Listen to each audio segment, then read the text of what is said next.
Oi, pessoal, como é que vocês estão? Eu espero que vocês estejam bem. Hoje a gente vai conversar um pouquinho sobre Pedro Páramo, do Juan Rulfo.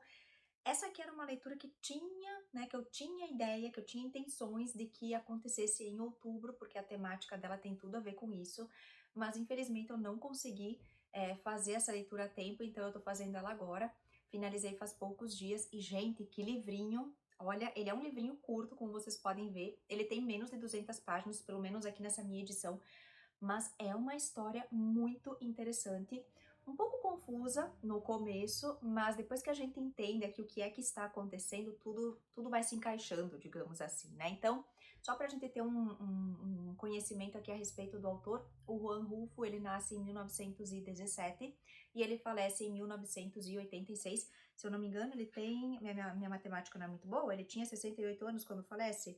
Isso aí, falece aos 68 anos, então jovem, né? Ao longo da sua vida ele escreve dois livros, então um livro de contos que é Chão em Chamas, e em 1955 ele escreve então esse romance aqui, Pedro Páramo. Então ele escreve esses dois livros. E uma coisa que é bastante interessante aqui para a gente considerar, que é algo que vai de uma certa forma servir aqui como pano de fundo. Os contos eu não cheguei a ler, mas aqui em Pedro Páramo isso vai acontecer, é o fato de ele ter nascido ali em 1917, alguns anos após a Revolução Mexicana. A Revolução Mexicana ela vai, de uma certa forma, servir aqui de pano de fundo para essa história do Pedro Páramo, porque existia toda uma ideia de as pessoas serem beneficiadas, né, de existir aí um certo progresso social. Muitas coisas foram prometidas para as pessoas, principalmente se a gente pensar nessas pessoas de áreas rurais, que é o que acontece muito aqui nessa história. Muito foi prometido a elas e só respingou uma parte, algumas coisas chegaram até essas pessoas. Então, num determinado momento aqui do livro, a gente vai ter algumas situações que envolvem ali revolução, né, um grupo de pessoas que vai se virar contra o governo, contra os senhores de proprietários de terra. Então, isso é algo que fica muito evidente aqui para nós. E a região também, né, que nós temos aqui é uma região muito seca, é uma espécie de um sertão, ela é muito árida, muito quente. Então, o que que a gente vai ter aqui?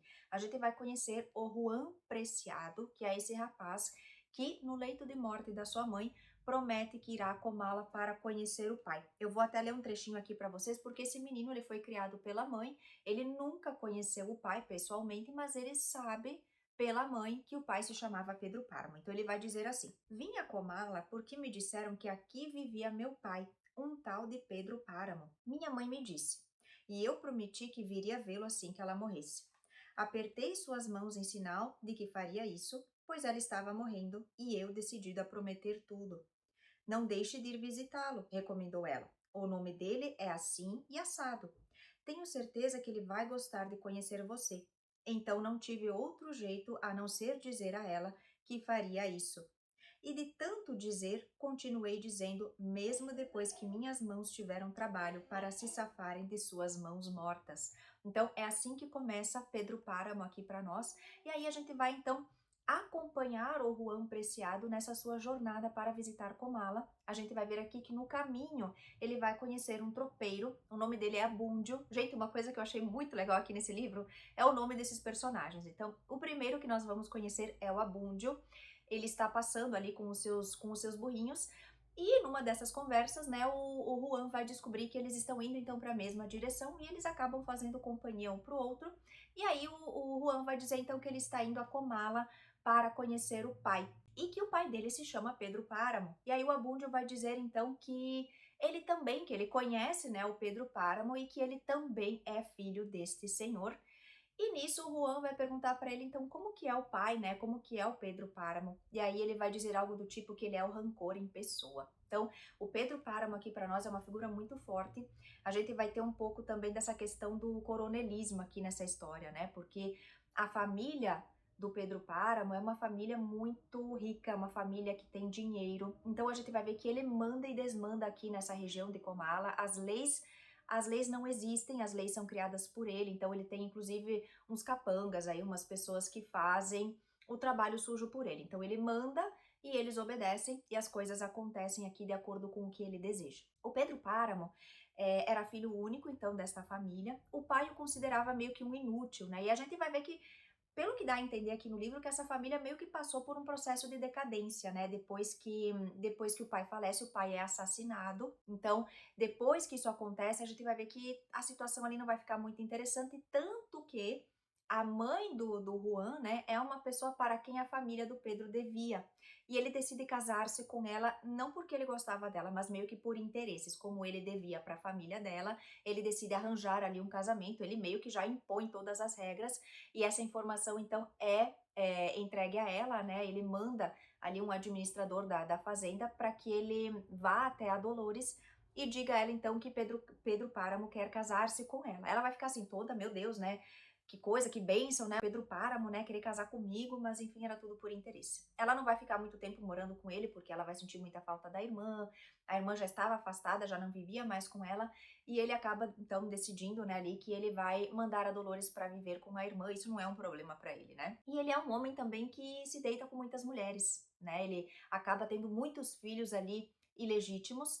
O único filho que ele vai reconhecer é um rapazinho chamado, um rapaz não, aqui no livro ele já é um jovem, né, adulto, é um rapaz chamado Miguel, que quando ele nasce a mãe dele falece, e aí o padre, aqui o padre Renteria, vai levar esse menino então até o Pedro Páramo para que ele o reconheça como filho, e ele no primeiro momento não vai gostar muito da ideia, vai dizer pro padre que de repente ele mesmo poderia criá-lo, e que esse menino no futuro poderia ser padre, mas o padre não quer, né? O padre Renteria não quer porque o sangue dos Páramo não é uma coisa lá muito boa, então eu acho que esse menino para padre não iria servir para muita coisa, né? Muito bem, só para que vocês tenham uma ideia então do Pedro Páramo aqui, para que vocês entendam, né, como que é essa figura desse personagem. Ao ir a Comala, então, né, o Juan vai dizer alguma coisa do tipo pro Abundio, nossa, mas faz calor aqui, né? E aí tem uma parte, gente, muito engraçada que o Abundio vai dizer para ele assim: quando chegarmos a Comala, o senhor vai ver o que é calor forte. Aquilo fica em cima das brasas da terra, bem na boca do inferno. Digo eu que muitos dos que morrem por lá, quando chegam ao inferno, voltam para buscar um cobertor. E o caminho para Comala é uma descida, então parece que eles estão indo para o inferno mesmo, estão descendo para o inferno. E essa região de Comala é uma região que já não tem mais pessoas que habitam ali. É uma cidade fantasma, na verdade, né? Esse livro todo, pessoal, ele é composto por vozes, muitas vozes diferentes. Então, para mim, assim, no início foi até um pouco difícil eu conseguir me encontrar aqui nas informações, porque em um determinado momento a gente vai ter o Juan contando pra gente, né, a chegada dele a Comala, ele contando um pouco sobre a história dele, as promessas que ele fez pra mãe. Ele fala até mesmo que agora ele enxerga Comala pelos olhos da mãe, mas a visão que ela tinha de Comala, né, o que ela descrevia pra ele hoje é algo totalmente diferente, tanto que ele até vai dizer que talvez ela tenha se confundido de lugar, porque hoje a cidade já não existe mais.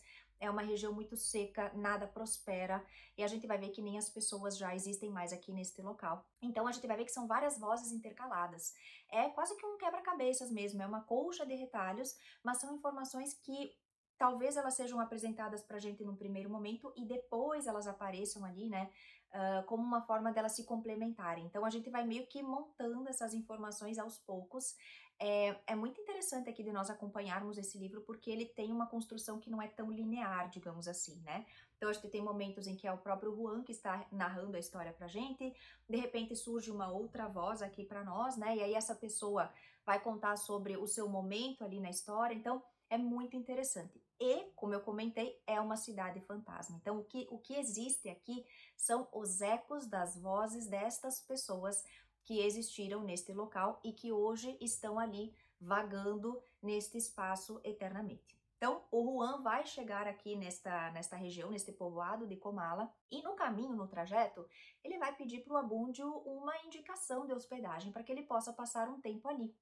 E aí, então, o Abúndio vai recomendar para ele a hospedagem da dona Eduviges. Ao chegar nesta hospedagem, ela vai dizer algo para ele como que ela estava esperando por ele, que o quarto dele já estava pronto, que a mãe dele avisou para ela que ele estava chegando, e aí ele vai dizer algo do tipo, mas a minha mãe já morreu. E aí ela vai dizer algo como, mas e faz muito tempo que ela morreu? Quanto tempo faz que ela morreu? E ele vai dizer assim, faz uns 7 dias.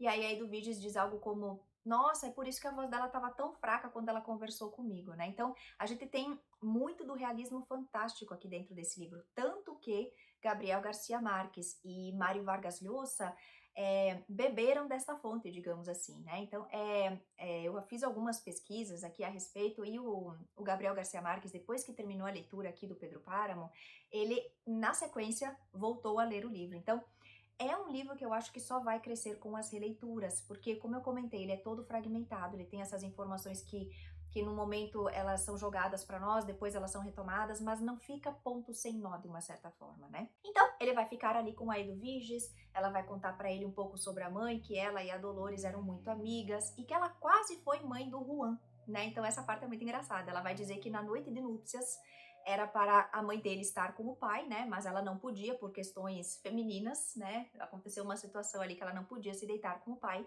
E ela então pede para que a amiga, né, a Eduviges, faça isso por ela. E aí a Eduviges vai dizer que um ano depois o Juan vai nascer, mas que poderia ter nascido dela, né? Mas não foi o que aconteceu. Então, muito engraçada essa parte aqui, muito interessante também. E ela vai colocar então o Juan para dormir num cômodo ali, num quarto. E até ele vai dizer, mas aqui não tem cama nenhuma, né? Ela vai dizer algo que, não precisa, que não há necessidade ali, que o cansaço mesmo, né, já vai fazer com que ele adormeça e vai ficar tudo bem. E nessa, né, ele começa a escutar alguns barulhos, algumas vozes, umas vozes muito estranhas, que parece que a voz tá ali do lado dele, que tá ali do lado da janela do quarto onde ele está. E nisso ele vai chamar a Eduviges porque ele quer tentar entender se ela também escutou essas vozes, o que está acontecendo, mas a Eduviges desaparece. Quem entra em cena para nós é uma tal de Damiana Cisneros, se eu não estou equivocada aqui em relação ao sobrenome. E aí ela passa então a conversar aqui com o Juan, vai dizer a ele que ela o criou, que ela cuidou dele quando ele era criança, né, quando ele era pequeno, porque ela trabalhava então na propriedade da mãe dele, da Dolores, e ela cuidou dele desde que ele era bebezinho. E aí ela começa a contar para ele um pouco da situação da cidade, o que é que aconteceu. A gente vai descobrir aqui que a Eduviges, ela cometeu suicídio. Então, esta pessoa que estava ali conversando com ele não era a Eduviges de verdade, era apenas o espírito desta mulher se comunicando ali com ele. Então, a gente vai ver que existem muitos espíritos presos aqui dentro desta cidade. O motivo, de acordo com o livro, é porque nós temos um padre aqui, o padre Renteria, que eu comentei antes com vocês, que é um padre corrupto. Então, ele vai até este povoado, né? A gente vê que é uma localidade de pessoas muito católicas, então o pecado ele está muito presente, e as pessoas elas sentem esta necessidade de se confessar de forma constante porque elas querem que a sua alma vá para o céu quando elas morrerem. E o padre Renteria é responsável então por perdoar estas pessoas, né, por passar as penitências, enfim, fazer a extrema-unção quando elas estão no seu leito de morte, mas ele é um padre extremamente corrupto. Então, ele tenta, de uma certa forma, ajudar essa comunidade, mas é um povoado muito pobre, nada prospera ali, então ele acaba pendendo para este lado de aceitar dinheiro, de aceitar ali, enfim, que alguém pague pelo que ele deseja. Às vezes as pessoas pedem alguma coisa, ele tenta pedir dinheiro em troca para que aquilo seja resolvido. Então, assim, ele se entregou, de uma certa forma, aqui para a corrupção.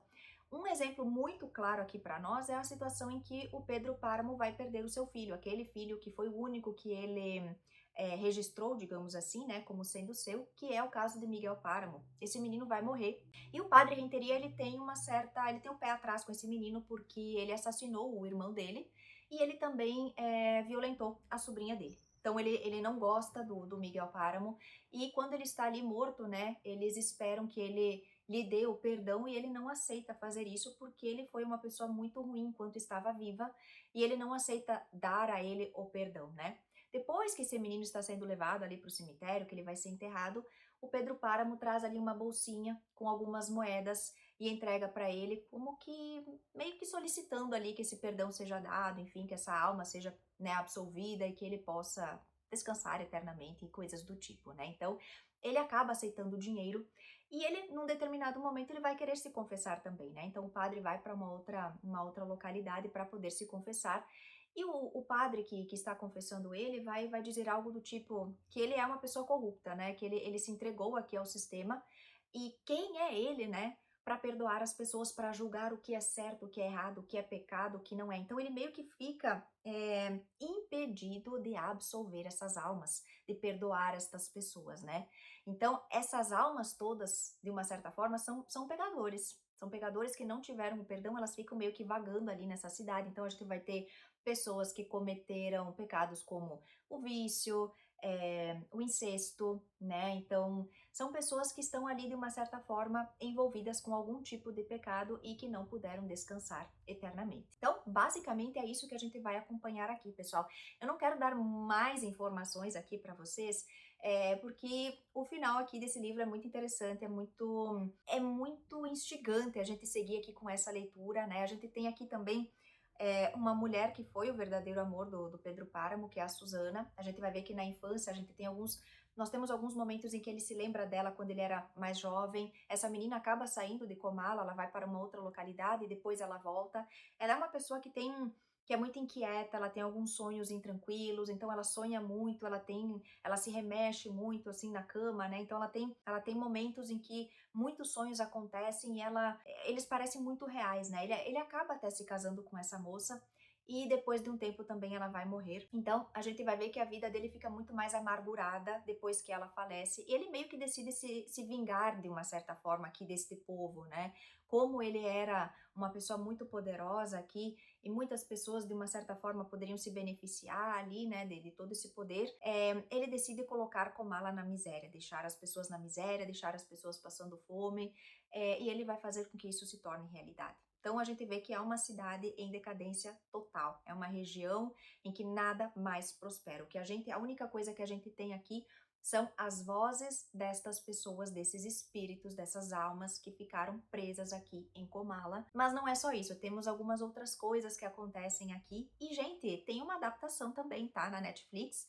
Eu comecei a assistir a adaptação, mas eu não finalizei porque eu sou uma jovem senhora, né? E quando eu comecei a assistir, eu não consegui mais continuar, não porque não estivesse bom, mas é porque, né, eu precisei deixar, então eu vou ter que assistir num outro momento, em doses homeopáticas, né?